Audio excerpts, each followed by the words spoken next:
लोगों ने यहाँ लिख रखा है समास। समास हम पढ़ने जा रहे हैं संस्कृत भाषा में। किस भाषा में? संस्कृत में।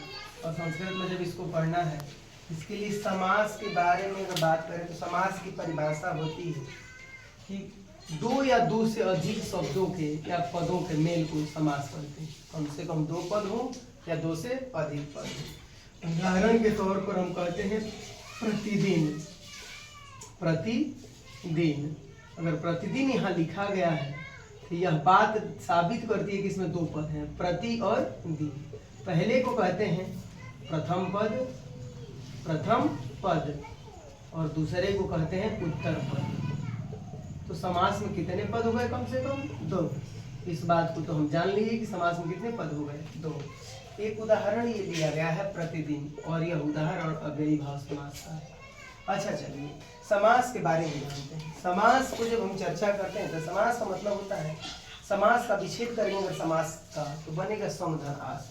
सम का अर्थ होता है संक्षिप्त और आस का अर्थ होता है पद या शब्द।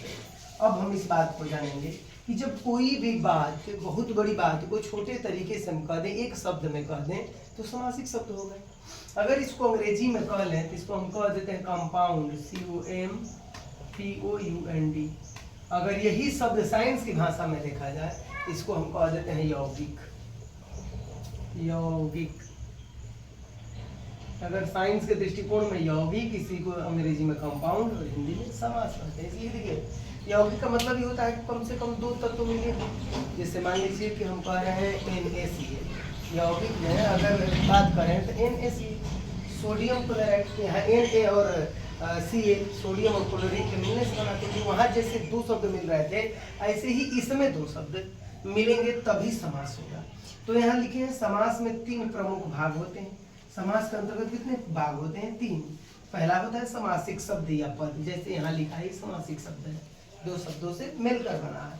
इसके बाद समासिक पद का विग्रह। अब होता क्या कि इस शब्द को तोड़ना, ये कंडीशन होती है। तीसरा समास का नाम, आखिरकार वो जो समासिक पद आए हैं जिसको हम विग्रह कर रहे हैं वो कौन सा समास है। अच्छा, अब देखिए समास के भेद। तो समास के जब हम भेद की बात करते हैं तो आधुनिक व्याकरण में समास के जो है 6 भेद बताए गए हैं। आधुनिक जो व्याकरण आ रही हैं उनमें समास के 6 भेद। पहले तो 4 ही माना जाता है, क्योंकि संस्कृत भाषा में इसके 5 ही भेद बताए गए हैं। तो अलग अलग विद्वानों ने अलग अलग अपने मत को रखा है। अब देखिए इसमें अव्ययी भाव समास, तत्पुरुष समास, कर्मधारय समास, द्वंद्व समास, द्विगु समास और बहुब्रीहि समास। अव्ययी भाव समास का मतलब क्या होता है? तो कहते हैं कि ऐसे समास जिसका पहला पद अव्यय हो।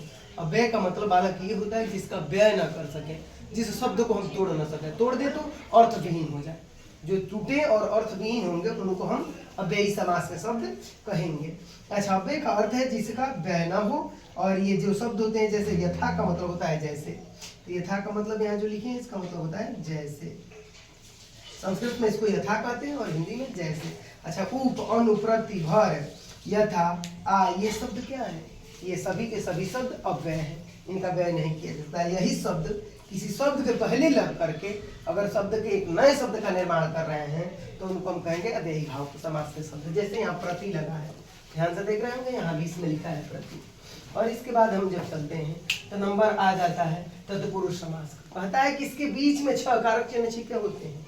कारक मैंने यहाँ नीचे लिख रखा है। कर्ता ने कर्म को करण से संप्रदान के लिए आपादान से अलग हो जाओ, संबंध का के की रे अधिकरण में पेपर संबोधन हे अरे ओ, ये शब्द हमारे कारक है। 6 ही छिपे होते हैं, तो इसमें कर्ता कारक नहीं होता और संबोधन कारक नहीं होता, और बीच के 6 कारक चिन्हों से ही बने होते हैं। जैसे हम कह रहे हैं राजकुमार, राजा का कुमार, अगर हम शब्द यहाँ लिख दें राजकुमार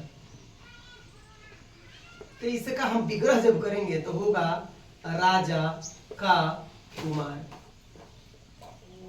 अच्छा, इसके बाद हम जब चलते हैं तो कर्मधारय समास की बात होती है। इसमें दोनों पद विशेषण विशेष होते हैं।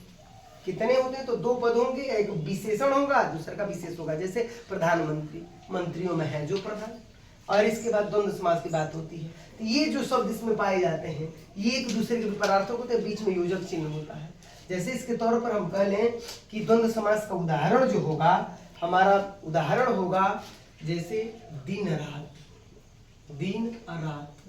यहाँ जो देख रहे हैं आप दिन रात, दिन का विलोम होता है रात, एक दूसरे का अपोजिट है, बीच में ये योजक चिन्ह लगा है, तो ये द्वंद्व समास हो गए।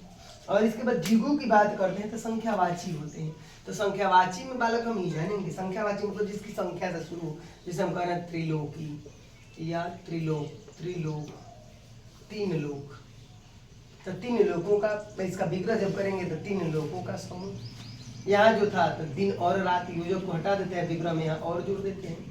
और जब हम चलते हैं बहुव्रीहि समास की बात करते हैं तो कहता है कि दोनों पद मिल करके तीसरे की तरफ संकेत करते हैं। दो पद मिलेंगे लेकिन तीसरे के बारे में बताएंगे। तो देखो जैसे हम कह रहे हैं पंकज, तब पंक धन ज, पंक मतलब होता है कीचड़, ज मतलब जन्म लेना। तो पंक में जन्म लेने वाला जो होता है उसको हम कहते हैं अरविंद, यानी कह लें कि कमल। तो कमल जो शब्द है वो हमारा बहुव्रीहि समास का हो गया, इसलिए कि नया अर्थ दे रहा है। ऐसे ही हम कह रहे हैं दशानंद, तो 10 है आनंद, जिसके 10 संख्या भले लगी है लेकिन इसका नया अर्थ निकल रहा है। तो जिन शब्द का नया अर्थ निकलेगा वो बहुव्रीहि समास होता है। तो दशानन हम अगर कह लें तो दशानन मतलब होता है बालक रावण। दशानन, दशानन, दशानन का मतलब होता है रावण। तो जब इसका नया अर्थ निकल रहा है तो ये बहुव्रीहि समास होगा। और समझने की बात ये है कि जब हिंदू धर्म के जितने देवता पितर हैं सबके सब बहुव्रीहि समास के होते हैं। तो ये चीज रहा संक्षिप्त में आपका समास के बारे में जानकारी। और इसके बाद हम इसको संस्कृत में विग्रह करने सीखेंगे, संस्कृत में इनका विग्रह कैसे किया जाएगा।